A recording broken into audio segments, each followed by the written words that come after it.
is now further divided into 3 part. कौन सा? Epidemic, sporadic और पेंडेमिक। इसी को बोलते हैं एंडेमिक। पूरा अंत तक फैल गया। क्लियर है? क्लियर है? तो ये है अक्यूट का डिवीजन। एक्यूट का क्या है? Acute divide two 3 part. Indisposition, acute manifestation of chronic disease, acute disease proper. Now that acute disease proper further divided into 2 parts, individual acute disease proper and community या group को लगा acute disease proper.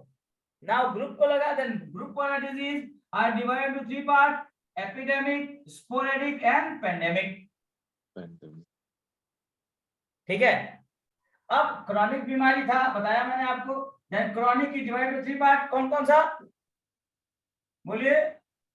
Artificial chronic diseases, pseudo chronic diseases, chronic diseases true. Now this chronic diseases divided to 3 parts: सोरा, साइकोसिस और syphilis. ठीक है भैया? तो ये बीमारियों का डिस्ट्रीब्यूशन है। अब यहाँ पे जो ग्रुप को लगा, जो कम्युनिटी को लगी, उस कम्युनिटी में कुछ भी हो सकता है। अब कुछ भी हो सकता है तो उसको ठीक करने के लिए हनीमैन साहब ने 101 एफोर्जेमेंट तरीके बताए। बट अब हम स्पेसिफिक बात कर रहे हैं। स्पेसिफिक किस पे बात कर रहे हैं? स्पेसिफिक हम बात कर रहे हैं intermittent fever. Right? Now we are going to discuss on a specific part is called intermittent fever. अब ये इंटरमिटेंट फीवर भी क्या था भैया? इंडिविजुअल को लगा तो उसकी कहानी हनीमैन साहब ने बता दी।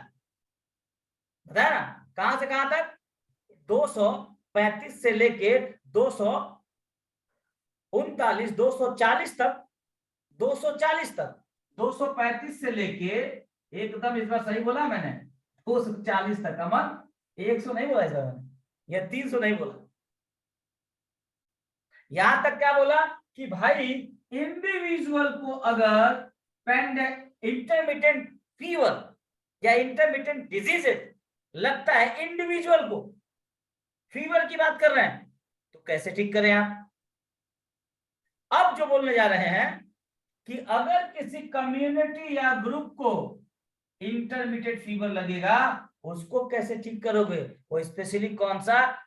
Epidemic intermittent fever.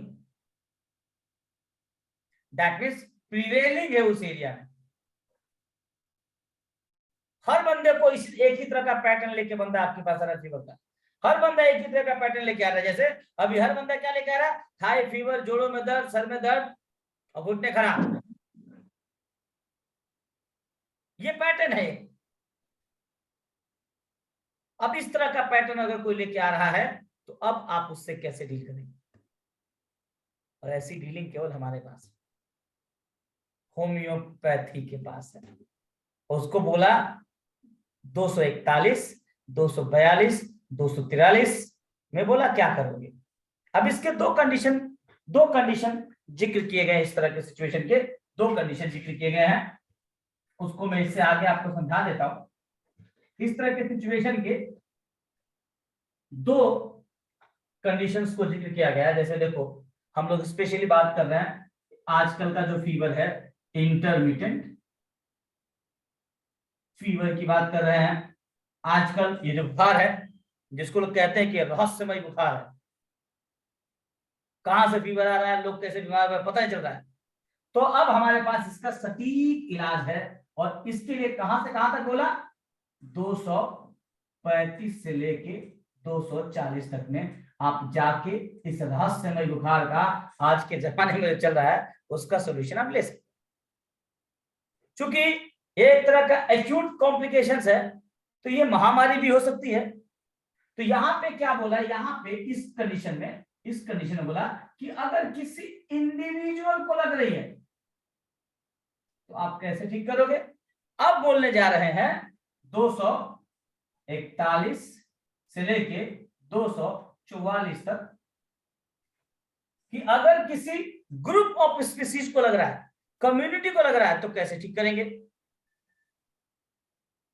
अब उसको ठीक करने के दो रास्ते बताए गए। एक रास्ता तो सीधा सीधा है,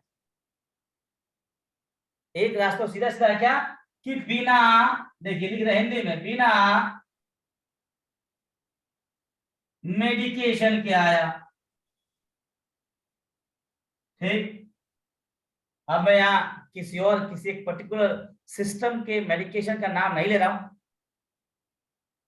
बिना मेडिकेशन के आया, दैट मीन्स फ्रेश अराइवल है आपके पास, फ्रेश अराइवल है, बंदा खटाक से होम्योपैथी में पहले आया। इसको ठीक कैसे करना है, इसके इंडिकेशन बताए गए। ये फ्रेश अराइवल का था, एक है। दूसरा कंडीशन क्या है, दूसरा कंडीशन क्या है, ये आपके पास लास्ट में आ रहा है जब कई तरीके के मेडिकेशन ले लिया है, जब उसने अपना नेचुरल फैब्रिकेशन ऑफ सिम्टम को ब्रेक कर दिया है, कॉम्प्लिकेटेड करके फीवर लेके आया आपके पास, कॉम्प्लेक्स फीवर लेके आ गया, और ये complex fever is due to inappropriate medication. आज हमारे पास बहुत आते हैं, एंटीबायोटिक खा के आएंगे, सिंकोना खा के आएंगे, 4-5 दिन इलाज करा के आएंगे, उस वक्त प्लेटलेट भी डाउन, इम्यूनिटी भी डाउन, वाइटैलिटी भी डाउन, फीवर हाई, पेशेंट उस कंडीशन में नहीं है कि कुछ बता पाए, या वो इतने लेयर पे अपने सिम्टम को दबा चुका है कि आप भी उस कंडीशन में नहीं हो कि नेचुरल फैब्रिकेशन ऑफ सिम्टम निकाल पाओ। Then what to do. Hahnemann साहब ने यहाँ पे एक फॉर्मूला बताया है, ठीक है। हनीमैन साहब फॉर्मूले बहुत कम बताते हैं क्योंकि वो कॉन्सेप्ट पे भरोसा करते हैं, लेकिन जब एकदम गाड़ी फंस जाती है तभी वो फॉर्मूले का जिक्र करते हैं।